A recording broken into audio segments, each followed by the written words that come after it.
makunat yung upuan na to. Perfecto kahit malilikot yung uupo o kaya naman mabigat yung uupo. Tama, magkakamping kami. Alam nyo, buti dinala ko tong upuan na to kasi isa lang, akala namin ito lang yung dala namin na upuan.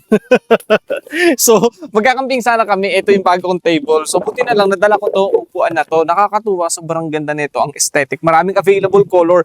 Tingnan nyo naman, saktong-sakto pala siya dito. Yung taas ng table na to, kapag ginamit mo yung upuan na to, saktong-sakto. Alam nyo, maganda to mga guys. Makunat yung upuan na to. Perfecto kahit malilikot yung uupo o kaya naman mabigat yung uupo. Sobrang perfect nitong upuan na to mga guys. Kasi tingnan nyo naman makapal and makunat. Maganda yung pagka-plastic niya. Alam mo, ang daming available color nito and sobrang mura lang. Dalawa na ito yung binili ko na to. Mayroong kulay black, may gray, may white.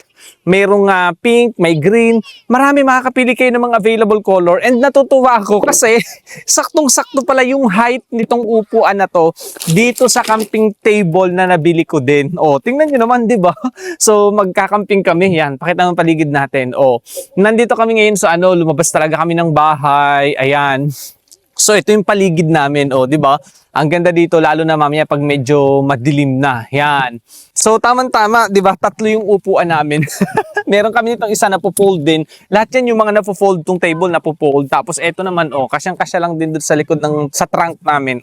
Di ba nakakatuwa? Natuwa ako kasi guys, sakto yung taas nitong upuan na to. Ang ganda ha, matibay to. Napaka-aesthetic. Kung may business kayo, may cafe kayo, o kaya naman may mga restaurant kayo, lagi kayo maraming bisita sa bahay nyo, guys, perfect to. Sobrang aesthetic. Di ba? Nakakatuwa.